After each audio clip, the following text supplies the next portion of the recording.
Hello everyone, it's Christine here and I'm back for another episode of our Stitch Along, and we're still having fun with bullion knots. Well, I'm still having fun and I hope you're having fun too. So today we're doing a bullion knot bow, and the book describes it as a dainty bullion knot bow that's formed with bullion knot loops for the bow and a single long bullion for each tie. So that means we're going to be doing 4 bullions to make the bow, but don't worry, you follow along with me and we will get it made. Now, I've had a few questions from folks about the needle that I've been using in the recent videos. Usually bullion knots are done with straw or milliner's needles, which are very fine. They won't always fit a perle in them. I've been using just a needle that I had from my collection, but I have tracked back and I'm pretty sure it came out of this pack of repair needles, which are Birch brand, which I believe is still an Australian brand. We actually knew years ago some members of the Birch family that founded this brand. And I think it would have been one of the needles that's now not sitting in the packet. So this is a set of repair needles for gloves, carpets, tents, awnings, upholstery and car seats.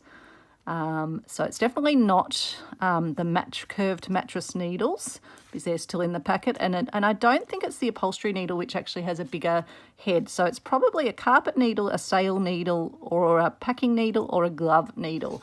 But you might be able to just have a look around in your discount stores or other sorts of places like the $2 shops, etc., because they might have a pack of repair needles or similar. And the main thing to look for is that the eye isn't too much out from the needle width itself, because you just want that smooth flowing through of the needle when you're pulling it through the loop of bullion knots. So I've got my needle threaded, got a knot on the end. I'm going to come through from the back and I'm going to put my bow just in the middle section. So I'm going to come up at the middle point. And then I'm going to just put in a tiny little stitch. So you want this stitch quite close together, because this is where the two bits of the bow, where the loop of the bow comes together. So you want it to look like it's almost touching. So again, with the bullion, we don't take the needle all the way through, and then we're going to wrap and do 25 wraps, which is where this longer needle will come in handy. So 1, 2, 3, 4, 5, 6, 7, 8, 9, 10, 11, 12, 13, 14, 15, 16, 17, 18, 19, 20, and then I use my finger just to push it down. 21, 22, 23, 24, 25. So 25 wraps. It's quite a length, as you can see there. And then just hold on to your little bunch of loops and just gently slide your needle through. So again, just making sure your loops aren't super tight, because if they're too tight around the needle, it's going to make it tricky. So there we go, that's our first bit of the bow, and then we're going to pop down at that point, the second point where we took the needle through from the slightly lower, below the point that we started. So it's that lower point. And so that will anchor our little loop down. Could have probably even done some more loops on it, possibly, but I think it will still look like a nice little bow loop anyway. And then we're going to bring the needle to the front at C, very close to what they say is A. So again, just slightly over from where we popped up the first time. In fact, I can probably even go a smidge closer to it, I reckon.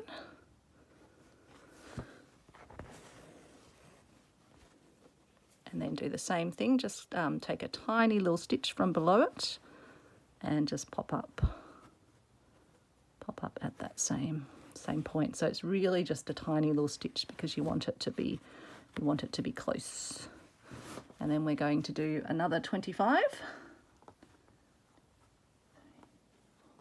5, 6, 7, 8, 9, 10, 11, 12, 13, 14, 15, 16, 17, 18, 19,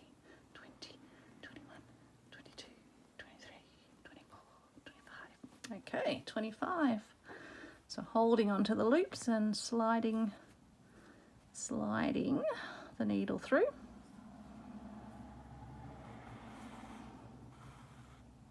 Just need that little bit of patience when you're doing it. If it doesn't sort of immediately slide, it might just be that your loops are that little bit tighter, and you'll just need to gently maneuver them.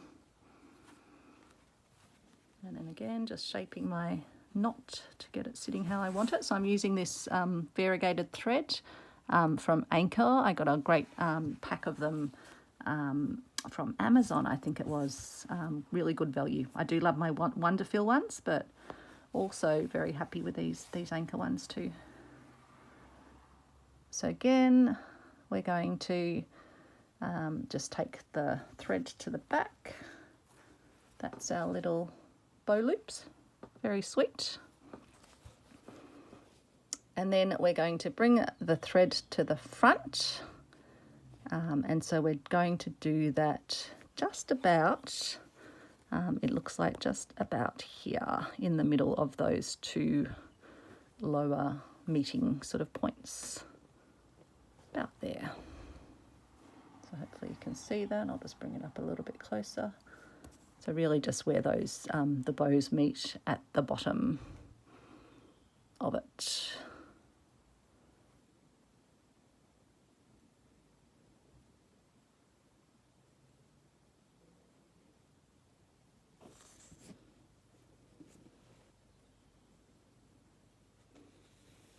Sorry, I was just reading the book, so sorry for that little pause. And then we're going to take the needle down to, just working out the distance, maybe down to about here, and then pop up to that point where we came through to the front, as we always do with the bullion. So this is where the I guess the ribbon that hangs down from the bow will be. 1, 2, and we're doing 18, 3, 4, 5, 6. Oops, I think I might have just miscounted that. I'll just start again.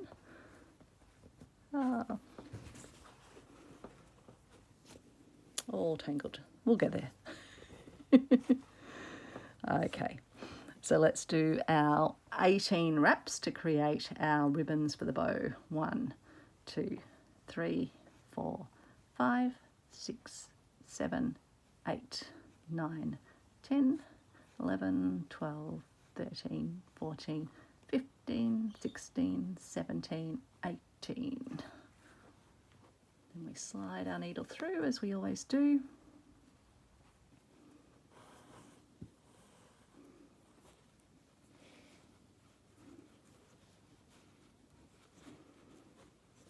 And that's our little ribbon, and then we anchor it through the point at the bottom.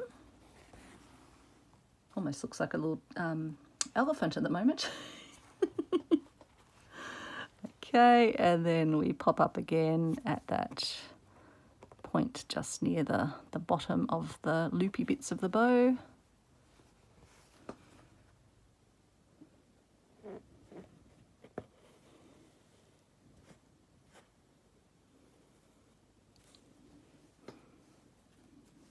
And again down to about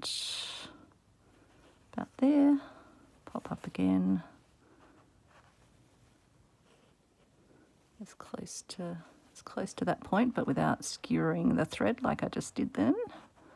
It's hard when you're kind of working it into where there's so much thread. And then we're going to do another 18. 1, 2, 3, 4, 5, 6, 7, 8, 9, 10, 11, 12, 13, 14, 15, 16, 17, 18.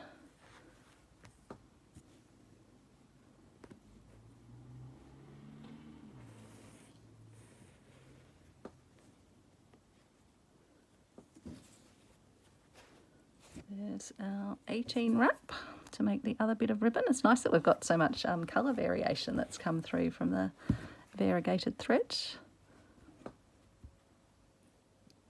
Okay, so that's our little knots and bits of ribbon completed. Just going to have to sit a bit flatter.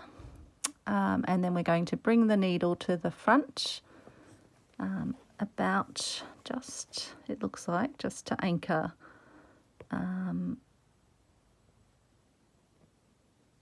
so we're going to come, I'm just looking at the exact spot it's telling us, I think about there, maybe slightly higher, because this is going to be actually a 5th bullion knot to be the anchor. So they surprise us in the book. And so we're then going to bring the needle through from the top. So this will just be anchoring down our bow, like the wrap that goes around the bow. So I'll just show you, I'm coming through from the top down to that spot down there. And then they tell us to do a 4 wrap bullion. 1, 2, 3, 4. Again, when it's less wraps, you've got less to hold on to, but it's still important that you keep that little grip on it. And then this one we will anchor down as we always do, back to the point where we came through. And there we go. That's our little bullion knot bow, and it's lovely. It really sits up from the surface. I'm just going to get that loop to kind of sit nice and loop out. Really sweet and fun to do with variegated thread. I wasn't quite sure how that was going to go. So hopefully that's one you can definitely add to your repertoire. You can add bows to little bouquets of flowers or presents, or even on the corners of pieces. Yeah, that will be a fun one to have. So thanks for watching, and tomorrow we will be finishing off bullion, unless I have any other bullion suggestions from the community who've been sending them through, but we'll be finishing off with a detached chain combination to make a flower. It looks like in the book they're making a sunflower, so I think I'll make that over here. Take care everyone, and see you soon. Bye.